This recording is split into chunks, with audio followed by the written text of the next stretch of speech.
Bismillahirrahmanirrahim. Assalamualaikum warahmatullahi wabarakatuh. Nama saya Syamimi Adana binti Muhammad Iwandi.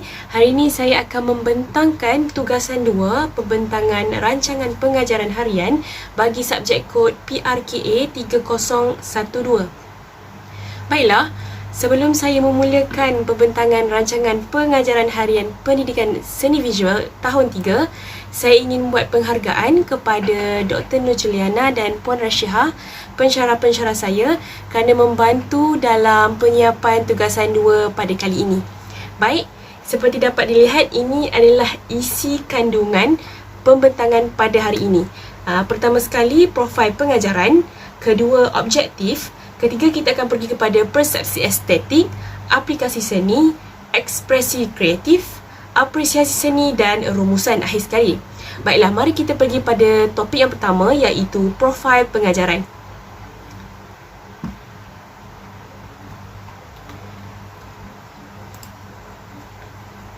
Baik, ini adalah profil pengajaran saya. Saya akan melakukan pada minggu ke-8, iaitu 8 hari bulan 5, 2022. Mengambil masa selama 1 jam dari 9.30 pagi hingga 10.30 pagi yang bertempat di kelas 3 Ibnu Abbas, iaitu di Sekolah Kebangsaan Tok Jemban. Baiklah, pengenalan kepada RPH saya. Yang pertama sekali, menggunakan ataupun unit 3 aneka capan, yang di mana capan ini adalah satu proses memindahkan rupa dan jalinan objek kepada sesuatu permukaan yang rata. Baiklah, seterusnya saya akan menggunakan tema alam semula jadi, iaitu buah anggur. Alam semula jadi buah anggur.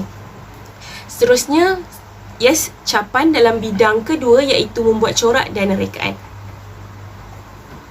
Baik, ini adalah standard kandungan yang terdapat pada dalam rancangan pengajaran harian saya, iaitu standard kandungan dan standard pembelajaran, di mana standard-standard ini diambil terus daripada DSKP Pendidikan Seni Visual tahun 3 Semakan 2019, iaitu semakan terbaru. Baik, standard kandungan ialah bahasa seni visual dan kemahiran seni visual. Standard pembelajaran yang pertama, mengenal pasti dan mengkelaskan penggunaan rupa, jalinan, kontra dan kepelbagaian melalui karya capan dalam bidang membuat corak dan rekaan. Baik, seterusnya saya juga akan mengaplikasikan pengetahuan bahasa seni visual, iaitu asas seni reka dan prinsip rekaan melalui penerokaan media, teknik dan proses dalam penghasilan karya bidang membuat corak dan rekaan menggunakan teknik capan dalam merancang penghasilan reka corak bagi rekaan produk berfungsi. Baiklah, seterusnya kita akan pergi kepada objektif pembelajaran yang saya akan lakukan pada hari tersebut. Okey, yang pertama, saya akan memastikan dapat mengenal dan mengkelaskan bahasa seni visual, iaitu unsur seni dan prinsip rekaan seperti rupa, jalinan, kontra dan kepelbagaian yang ada pada karya capan. Seterusnya, saya akan memastikan juga dapat pengaplikasian pengetahuan dan kefahaman bahasa seni visual, media serta proses dan teknik yang betul dalam perkaryaan capan pada hari tersebut. Okey, itu adalah objektif yang saya akan capai, dan di mana pada akhir PDP juga pelajar mampu ataupun berjaya menghasilkan karya capan melalui pengaplikasian bahasa seni visual yang betul, proses teknik yang betul dan cara ataupun penggunaan bahan yang betul. Baik, seterusnya kita akan pergi kepada elemen ataupun kepada isi kandungan dalam pengajaran harian saya lah. Okey, pertama sekali kita akan pergi kepada persepsi estetik. Okey, persepsi estetik ada 2, iaitu pengurusan bilik darjah dan set induksi. Pengurusan bilik darjah ini pada mula kelas tu saya akan memastikan kelas ataupun kelas bersedialah untuk memulakan pengajaran dan pembelajaran pada hari itu. Contohnya seperti saya akan memastikan kelas dalam keadaan yang bersih dan murid-murid bersedia untuk melakukan aktiviti pengajaran dan pembelajaran pada hari tersebutlah. Okey, seterusnya kita akan pergi pada set induksi. Menurut Omadin Ashari 1997 mengatakan set induksi ini adalah satu proses awal. Baik, proses awal tu macam mana? Okay, kita akan pergi kepada langkah-langkah set induksi yang saya akan lakukan. Okey, pertama sekali saya akan mengaplikasikan ataupun saya akan buat satu aktiviti permainan, iaitu permainan ambil, lakon dan teka. Macam mana permainan ni kan? Okey, yang pertama sekali, menyediakan kotak berisi kertas ciri-ciri buah anggur. Okey, baik, mari kita lihat macam mana kotak yang berisi buah anggur tu. Okey, ini adalah keratan kertas kecil tu, pelbagai bahasa, iaitu ciri-ciri buah anggur lah. Pelbagai bahasa ini adalah kesinambungan, nanti akan kata apa, kelebihan lah jika saya mendapat pelajar-pelajar pelbagai bangsa. Jadi kita boleh menggunakan ini kerana ada juga bahasa English, bahasa Melayu, bahasa Cina dan bahasa India lah. Tiga kaum utama di Malaysia kita. Okey, ini adalah kotak yang saya akan gunakan untuk permainan lakon dan teka ni. Okey, seterusnya saya akan memilih 3 orang wakil kelas dengan menggunakan pautan spin. Okey, ini adalah pautan spin yang saya akan gunakan di Google, di mana saya akan masukkan nama-nama pelajar dan kita akan spin, dan pelajar-pelajar yang terpilih akan lakonkan ciri-ciri buah anggur itu. Contohnya seperti bulat, mereka akan buat bulat. Kalau berada di pada tangkai, mereka akan buat macam ni. Itu adalah contoh-contoh lakon lah. Sebab tadi dia orang dah ambil, dia orang akan lakon dan dia orang akan teka apa itu, apa yang mereka ingin sampaikan lah. Okey, seterusnya murid-murid akan melakonkan ciri tersebut di hadapan kelas, dalam masa 30 saat setiap lakonan. Ini bagi memastikan set induksi tidak melebihi masa lah. Sebab set induksi hanya, ataupun orang kata persepsi estetik mengambil masa hanya selama 5 minit saja. Jadi saya akan tetapkan iaitu timer pada pautan Google juga, supaya masa tu dirancang dengan baik lah. Okey, baiklah. Seterusnya saya akan pergi kepada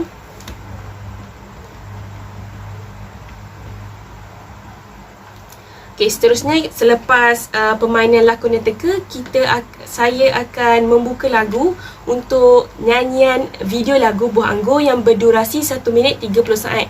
Selepas permainan ambil lakon dan teka habis dan berjaya diteka. Ini adalah video lagu di YouTube yang berdurasi selama 1 minit 30 saat. Video lagu pun bahasa orang kata apa, English, kerana supaya orang kata apa, semua bangsa boleh menyanyikan. Maknanya tidak berfokuskan kepada bahasa Melayu sahaja, ataupun kata kaum Melayu sahajalah. Okey, perkaitan pada akhir permainan lakon dan teka dan nyanyian lagu, saya akan kaitkan kedua-dua itu dengan pengajaran dan pembelajaran pada hari ini, iaitu di mana ambil lakon dan teka itu berkaitan dengan buah anggur, dan tayangan video lagu tu pun berkaitan dengan buah anggur. Jadi saya akan mengaitkan bahawa hari ini saya akan mengajar berkaitan capan buah anggur. Jadi murid-murid akan, orang kata apa, stimulate lah dia orang punya pengetahuan mengenai buah anggur, kerana akan orang kata apa, capan buah anggur pada hari tersebut. Maknanya perkaitan lah antara ambil lakon dan teka tu dan tayangan video lagu. Baik, okey, ini adalah elemen-elemen set induksi yang diaplikasikan lah. Yang pertama sekali, saya mengaplikasikan teori kognitif. Kenapa saya kata saya mengaplikasikan teori kognitif? Kerana saya menyusun daripada susah, saya menyusun daripada susah ke mudah. Itu adalah salah satu elemen teori kognitif. Kerana dapat dilihat tadi, saya daripada susah meneka-meneka, terus saya akan susun kepada mudah, iaitu untuk nyanyian lagu. Seterusnya, elemen kognitif juga adalah pelajar dapat elemen teori kognitif juga. Saya dah membuat. Okey, teori kognitif juga mengaplikasikan memahami lebih baik daripada menghafal. Sebab saya akan fahamkan pelajar bahawa ini adalah ciri-ciri buah anggur. Daripada menghafal, baik mana diorang lebih akan faham lah apa itu buah anggur ataupun perkaitan capan dan buah anggur itu. Okey, seterusnya strategi kecerdasan pelbagai. Kenapa saya kata saya mengaplikasikan strategi kecerdasan pelbagai? Kerana akan melibatkan kecerdasan pelbagai dari segi pergerakan, sebab pelajar akan bermain kan. Jadi dia orang akan melibatkan kecerdasan pelbagai dari segi pergerakan lah. Okey, seterusnya saya akan mengaplikasikan juga teknik kawalan kelas dengan menggunakan bahan sumber. Kerana saya menggunakan kotak. Seterusnya saya menggunakan pautan spin. Jadi itu adalah kawalan kelas dengan menggunakan bahan sumber. Seterusnya, aplikasi ataupun elemen kebat. 3 elemen kebat yang saya aplikasikan iaitu Habit of Mind, KBKK dan kemahiran pengajaran. Habit of Mind yang saya aplikasikan adalah berfikir secara fleksibel. Kerana pelajar akan berfikir secara fleksibel, mana dia orang akan stimulate macam mana lakon dan teka ni kan. Contohnya macam apabila seorang pelajar melakonkan ciri-ciri buah anggur tu, pelajar yang seterusnya akan berfikir secara fleksibel macam mana, ataupun dia orang akan berfikir secara imajinasi. Yes, dia orang akan imajinasi cara apa itu buah anggur, apakah yang pelajar lakonkan, macam tu rakan mereka lakonkan. Rupanya ini berfikir secara fleksibel diaplikasikan. Okey, seterusnya berusaha ke arah ketepatan. Kerana pelajar akan berusaha untuk meneka ataupun meneka buah anggur itu sendiri, sebab tadi pada permainan ambil lakon dan teka tadi. Okey, kebat yang seterusnya KBKK iaitu memahami, menganalisis dan menilai. Kerana pertama sekali pelajar akan memahamilah apa itu buah anggur semua. Seterusnya menganalisis apa yang pelajar yang ni cuba lakonkan. Okey, mana pelajar yang meneka akan menganalisis cara pelajar ini melakonkan supaya mereka boleh meneka lah. Seterusnya menilai, kerana mereka akan menilai apakah yang dilakonkan oleh rakan mereka kan. Jadi ini adalah buah anggur. Baik, seterusnya kemahiran set induksi. Yes, kemahiran set induksi iaitu kemahiran permulaan, kerana saya mengaplikasikan supaya pelajar itu bersedia set induksi kan. Seterusnya kemahiran variasi rangsangan, kerana saya menggunakan pelbagai ataupun bahan sumber untuk PDP pada kali ini. Seterusnya penggunaan bahan sumber dan kemahiran penyoalan. Kerana pelajar akan menyoal rakan mereka, ataupun saya sendiri akan menyoal rakan mereka, adakah masih ingat tentang capan ini. Okey, seterusnya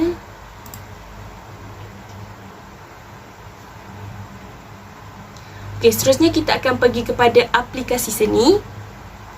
Okey, aplikasi seni mengambil masa selama 10 minit. Okey, mari kita pergi kepada langkah yang pertama. Okey, pertama sekali saya akan menerangkan konsep capan, karya, bahasa seni visual dan alat serta bahan yang digunakan dalam aktiviti capan menggunakan slide interaktif. Baik, macam manakah slide interaktif tu? Mari kita lihat.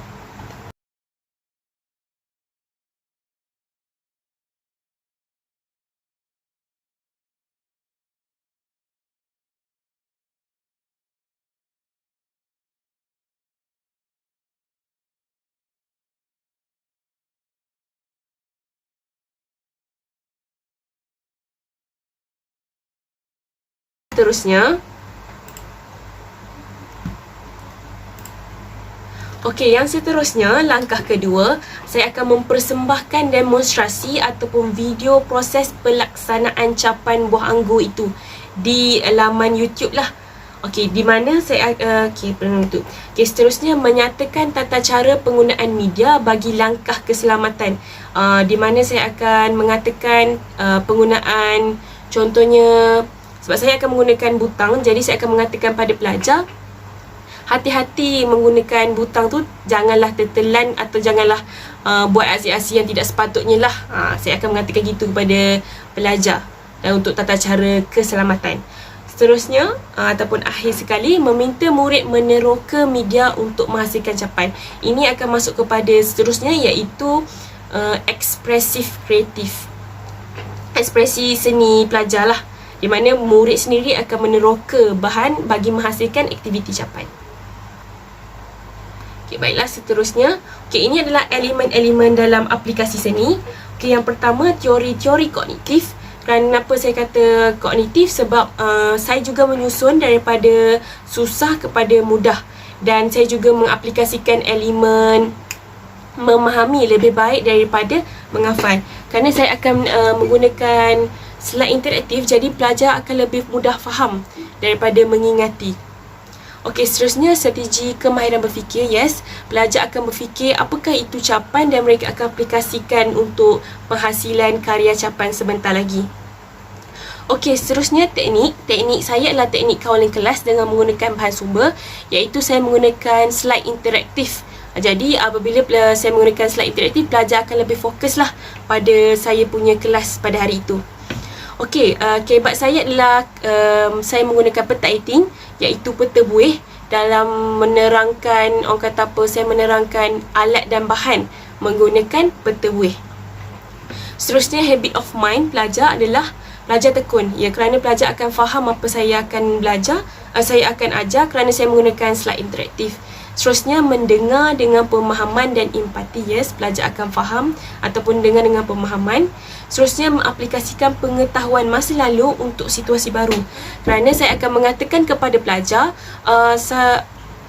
contohnya seperti pelajar, adakah pelajar ingat bahawa pada tahun 1 pelajar juga murid-murid pernah belajar capan pada tahun 1. Itu adalah, orang kata apa, mengaplikasikan masa lalu kepada situasi baru. Itu pelajar itu sendirilah. Seterusnya, KBKK saya mengingat, ya, pelajar akan mengingat, memahami, mengaplikasi dan seterusnya menganalisis cara buat capan itu untuk ataupun untuk ekspresi kreatif sebentar lagi. Okey, kemahiran yang saya aplikasikan adalah kemahiran variasi rangsangan. Ya, saya menggunakan slide interaktif. Seterusnya, kemahiran penggunaan bahan sumber. Ya, saya menggunakan bahan sumber supaya pelajar lebih fokuslah pada pembelajaran hari ini, pada hari tersebut. Seterusnya, kemahiran penyoalan. Ya, ketika seketika saya mengajar, saya akan selangkan dengan penyoalan-penyoalan supaya pelajar lebih fokus ataupun pelajar lebih bersedia ketika saya mengajarlah. Ini juga kemahiran penyoalan juga, orang kata apa, kebaikan dia adalah pelajar lebih dapat mengaplikasikan cuba jaya. Ada, orang kata apa, prinsip cuba jaya dalam diri pelajar apabila saya mengaplikasikan kemahiran penyoalan lah. Okey, baiklah, seterusnya. Habis untuk aplikasi seni, seterusnya kita akan pergi kepada ekspresi kreatif seni pelajar. Okey, yang pertama sekali dalam ekspresi kreatif ni, langkah pertama, saya akan memberikan alat dan bahan kepada murid. Okey, mari kita lihat contoh alat dan bahan yang diberikan kepada murid. Okey, inilah alat dan bahan yang diberikan kepada murid. Okey, yang pertama saya akan beri butang, daun, kertas, cat warna dan berus. Ini adalah alat dan bahan yang akan dilakukan untuk ekspresi kreatif mereka. Okey, seterusnya murid akan selepas diberikan bahan, kita akan menghasilkan, murid-murid akan menghasilkan karya capan mengikut kreativiti masing-masing. Mengikut kreativiti masing-masing lah untuk aneka capan pada hari tersebut.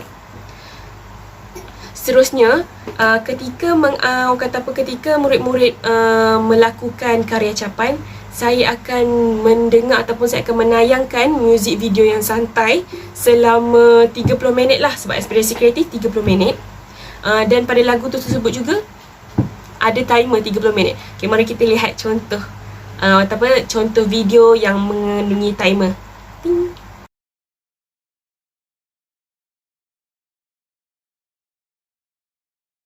Langkah kedua, setelah selesai penghasilan karya capan, saya akan meminta murid-murid untuk mengemas dan membersihkan meja. Maknanya ketika lepas mereka berjaya menghasilkan karya capan, ataupun ada yang juga pelajar yang tidak berjaya, tak apa, kita akan suruh juga mengemas dan membersihkan meja supaya masa yang diperuntukkan cukuplah untuk seterusnya, iaitu apresiasi seni. Okey, seterusnya saya akan kutip hasil kerja murid dan kumpulkanlah mana yang tak siap ataupun tidak siap, saya akan tetap juga kutip. Okay, baik, itu selesai untuk ekspresi kreatif yang mengambil masa selama 30 minit. Okey, mari kita lihat elemen-elemen yang saya aplikasikan dalam ekspresi kreatif. Okey, pertama sekali teori sosial. Kenapa saya kata saya menggunakan teori sosial? Kerana teori sosial adalah berkaitan dengan teori behaviorism. Dia ada berkaitan dengan teori behaviorism kerana pelajar akan belajar daripada persekitaran ataupun secara individu lah, sebab biasanya apabila mereka melakukan karya, mereka akan melihatkan rakan-rakan mereka, jadi terhasilnya ataupun aplikasinya teori sosial, kerana mereka juga akan bertanya macam mana nak buat. Itu teraplikasilah ataupun pengaplikasian teori sosial itulah. Seterusnya, strategi saya yang gunakan adalah strategi pembelajaran mastery, kerana pelajar akan faham ataupun pelajar akan mastery pembelajaran yang saya ajar sebelum ini di aplikasi seni. Jadi mereka akan aplikasikan pada ekspresi kreatif pada kali inilah. Okey, seterusnya kaedah individu ya, kerana ini akan dilakukan secara individu. Seterusnya kebat saya, di sini saya mengaplikasikan habit of mind yang pertama sekali, tekun. Ya, pelajar akan tekun dalam melakukan karya yang mereka lakukan. Seterusnya pengaplikasian pengetahuan masa lalu ya, kerana mereka akan mengaplikasikan pengetahuan lalu di aplikasi seni dan mereka akan aplikasikan dalam ekspresi kreatif ataupun perhasilan karya capan mereka. Okey, seterusnya mereka akan mencipta sambil berimajinasi, kerana mereka akan mencipta karya capan sambil berimajinasi cara mereka buat tu lah. Okey, seterusnya bertindak balas dengan penghayatan dan kekaguman. Yang mereka akan bertindak balas lah dengan menghasilkan karya capan. Seterusnya KBKK saya adalah mengingat, memahami, mengaplikasi, menganalisis, mencipta. Okey, kenapa saya kata mengingat? Kerana mereka akan mengingat apa yang saya ajar pada ekspresi kreatif dan mereka aplikasikan lah. Mereka akan mengingat, lepas tu mereka akan memahami okey, apa yang mereka belajar di ekspresi kreatif tadi. Lepas tu mereka akan aplikasikan karya capan tu pada ekspresi kreatif, kerana mereka akan menganalisis cara buat dan akhir sekali mereka akan mencipta. Okey, baiklah, kemahiran yang saya gunakan adalah kemahiran variasi rangsangan. Ya, saya menggunakan penggunaan bahan tu kan, bila saya beri kepada belajar, jadi variasi rangsangan lah. Seterusnya penguasaan penggunaan bahan sumber. Ya, penggunaan sumber seperti butang, daun dan berus tadi dan lain-lain. Okey, baik. Selesai ekspresi kreatif yang berlangsung selama 30 minit. Seterusnya kita akan pergi kepada apresiasi seni. Okey, ini adalah skop yang terakhir dalam pengajaran rancangan pengajaran harian. Apresiasi seni akan berlangsung selama 15 minit, yang di mana pertama sekali murid akan dibahagikan kepada 5 kumpulan. Saya akan bentukkan 5 kumpulan lah dalam kelas itu. Setiap kumpulan saya akan menyuruh mereka untuk menampal satu karya dari kumpulan itu di papan tulis. Okey, mari kita lihat contoh penyusunan karya capan di papan tulis. Okey, ini adalah contoh susunan karya di papan tulis digital, di mana kita akan susun secara macam ni lah, 1, 2, 3, 4, 5. Tajuk di atas, tarikh dan subjek kod PSV. Okey, selesai untuk tu. Seterusnya, murid-murid daripada kumpulan 1 akan melihat karya kumpulan 2 dan menulis apa yang mereka perhatikan dari karya tersebut menggunakan kertas nota yang diberikan oleh guru. Di mana selepas tampal tu, murid-murid dari kumpulan 1 akan melihat kumpulan 2 dan akan menulis nota yang saya berikan mengenai apa yang mereka rasa tentang karya tersebut, ataupun apa yang mereka nampak daripada karya tersebut, atau apa-apa sahaja pada kertas itu, tapi berkaitan dengan karya capan kumpulan 1 lah, contoh daripada kumpulan 2. Begitulah seterusnya. Okey, ini adalah susunan di mana kumpulan 1 akan melihat kumpulan 2 punya, kumpulan 2 akan melihat kumpulan 3 dan seterusnya. Okey. Okey, baiklah, seterusnya setelah mencatat, murid-murid akan membaca apa yang mereka tuliskan berdasar pilihan daripada guru. Maknanya saya akan pick lah. Okey, contoh kumpulan 1 Amar. Okey, Amar baca apa yang dia catat, bacakan kepada seluruh kelas.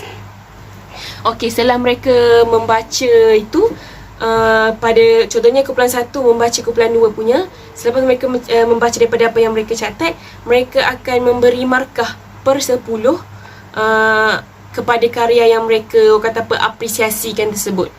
Setelah mereka memberi markah, saya akan memberikan ganjaran kepada mereka yang menerima markah yang paling tinggi.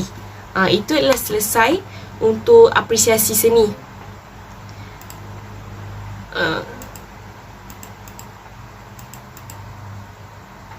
Okey, ini adalah elemen apresiasi seni.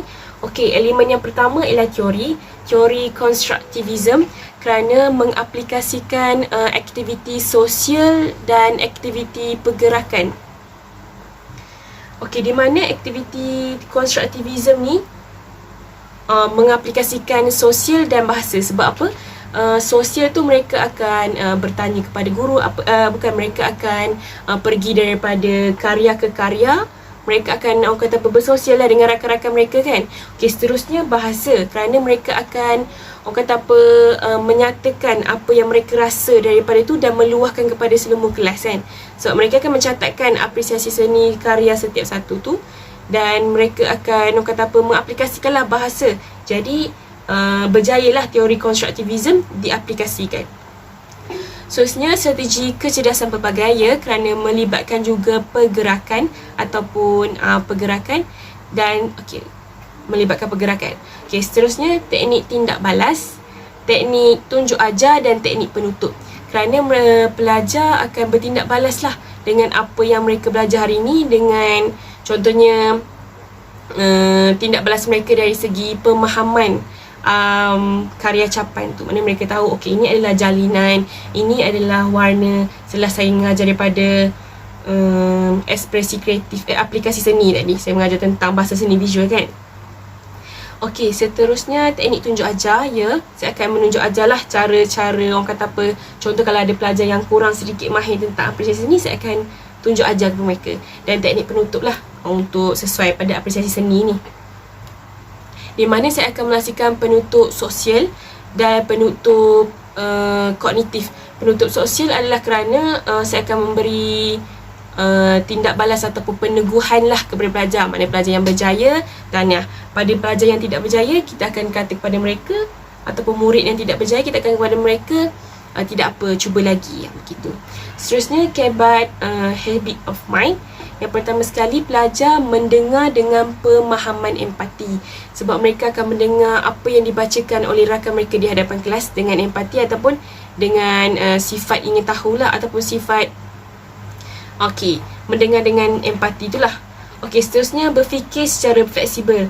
Ya, mereka akan berfikir apa yang mereka rasakan pada karya yang ditampal pada papan tulis itu, pada kertas nota. Jadi pelajar akan berfikir secara fleksibel. Menyoal dan mengenal pasti masalah. Ya, contohnya seperti mereka akan bertanya kepada guru, ataupun mereka akan bertanya kepada diri mereka sendiri apa yang mereka faham pada karya tersebut. Seterusnya, KBKK mengaplikasi, menganalisis, menilai dan mencipta. Ya, mereka akan mengaplikasikan aplikasi seni tadi yang saya mengajar bahasa seni visual. Mereka aplikasikan, mereka akan analisis karya-karya itu. Seterusnya mereka akan menilai. Itu adalah KBKK pada apresiasi seni ni. Okey, seterusnya kemahiran penggunaan papan tulis. Ya, saya menggunakan papan tulis. Seperti dapat dilihat tadi, penyusunan papan tulis saya, di tengah-tengah saya menulis, saya meletakkan karya, di atas saya meletakkan tajuk. Itu adalah salah satu kemahiran penggunaan papan tulis. Sebenarnya saya menggunakan kemahiran variasi rasangan. Ya, saya menggunakan pelbagai bahan tadi. Seterusnya saya menggunakan kemahiran peneguhan. Ya, saya akan mengatakan kepada pelajar, mana pelajar yang berjaya, kita akan memberi pujian ataupun motivasi yang betul. Mana pelajar yang tidak berjaya, kita akan kata kepada mereka supaya tidak berputus asa dan cuba lagi lah. Itu adalah kemahiran peneguhan. Seterusnya kemahiran penggunaan bahan sumber. Ya, saya menggunakan kertas nota dan papan tulis, serta saya menggunakan juga peneguhan untuk coklat tadi. Itu adalah bahan sumber. Dan kemahiran penutup, ya, untuk sesuailah pada apresiasi seni ni, kerana saya akan menutup pengajaran dengan memberikan peneguhan, mengatakan ataupun menyimpulkan pelajaran pada hari ini. Itu adalah kemahiran penutup. Okey, selesai untuk apresiasi seni. Okey, seterusnya ini adalah itu adalah orang kata rancangan pengajaran harian yang saya akan lakukan. Okey, seterusnya rumusan daripada pengajaran harian pendidikan seni visual tahun 3 capan yang saya aplikasikan. Okey, yang pertama sekali, saya mengaplikasikan ataupun saya menjalankan aktiviti Part 21, iaitu gallery walk, yang pada apresiasi seni ini seperti contohnya melihat karya-karya dan mencatatkan apa yang mereka rasa. Itu adalah salah satu aktiviti Part 21. Seterusnya saya menggunakan spin and think pada bahagian ekspresi kreatif tadi. Saya menggunakan pautan spin Itu adalah spin and think. Seterusnya saya juga mengaplikasikan aktiviti part 21 peta I think, yang di mana saya menggunakan peta buih untuk menunjukkan alat dan bahan pada aplikasi seni. Okey, seterusnya BBM dan BBB yang saya gunakan, bahan bantu mengajar dan bahan bantu belajar. Yang pertama sekali, buku teks pendidikan seni visual tahun 3, komputer riba, pembesar suara, kotak, televisyen, butang, cat warna, berus, kertas, nota dan coklat. Okey, ini adalah BBM dan BBB yang saya gunakan. Okey, seterusnya elemen merentas kurikulum. Saya mengaplikasikan bahasa apabila mereka menerangkan tentang apresiasi seni visual. Seterusnya nilai murni. Nilai murni contohnya seperti kerjasama, sebab mereka akan berkumpulan nanti kan pada apresiasi seni. Mereka memilih setiap karya yang terbaik, mereka akan bersama memilih karya yang terbaik lah. Sains dan teknologi kerana saya menggunakan slide interaktif dan penggunaan papan tulis digital. Itu adalah teknologi. Seterusnya kemahiran berfikir, pelajar akan berfikir ketika saya mengatakan tentang pada awal-awal lagi apresiasi kreatif, kerana pelajar akan berfikir apakah yang dimaksudkan dengan murid yang meneka, ataupun sebab saya mengaplikasikan permainan ambil lakon dan teka kan. Jadi mereka akan berkemahiran berfikirlah ketika apa yang mereka cuba, apakah murid pertama cuba sampaikan kepada murid kedua. Begitulah dan seterusnya. Okey, dan ada juga elemen merentas kurikulum kepimpinan, sebab pada apresiasi seni itu seorang ketua kumpulan akan memimpin ataupun akan wakil untuk memberikan apresiasi seni kepada hadapan kelas lah. Kita telah kepimpinan yang diaplikasikan. Seterusnya kebat, saya mengaplikasikan yang pertama sekali aplikasi analisis, menilai dan mencipta. Kerana ada aplikasi seni, menganalisis untuk menghasilkan karya, menilai dalam ekspresi seni dan akhir sekali mencipta pada ekspresi kreatif yang dilakukan oleh murid sendiri. Okey, seterusnya nilai yang diaplikasikan, nilai tanggungjawab. Tanggungjawab untuk menghasilkan karya ucapan. Seterusnya kebersihan yang dilakukan pada akhir ekspresi kreatif, kerana murid-murid akan mengemas setelah menghabis melakukan karya ucapan. Seterusnya pelajar juga berdisiplin, berdisiplin dalam melakukan karya ucapan. Seterusnya kesungguhan dan teliti bagi menghasilkan karya pada hari tersebut, iaitu karya ucapan. Okey, tahap penguasaan PBD saya boleh berikan kepada tahap 6, iaitu mereka tahu, faham dan boleh buat dengan beradab mithali. Sebab mereka mampu untuk menghasilkan karya tersebut kerana mereka akan tahu, faham dan buat dengan jayanya dan dengan sopan santunnya lah. Okey, seterusnya pentaksiran ataupun penilaian pentaksiran, di mana murid berupaya menggunakan pengetahuan dan kemahiran sedia ada untuk digunakan pada situasi baru secara sistematik, bersikap positif, kreatif dan inovatif dalam penghasilan idea baru serta boleh dicontohi. Mereka akan menggunakan pengetahuan sedia ada pada tahun 1 ataupun pada aplikasi seni untuk diaplikasikan pada ekspresi kreatif. Itu adalah pengetahuan sedia ada untuk diaplikasikan pada situasi baharu. Okey, itu sahaja pembentangan rancangan pengajaran harian pendidikan seni visual tahun 3 daripada saya. Sekian, terima kasih.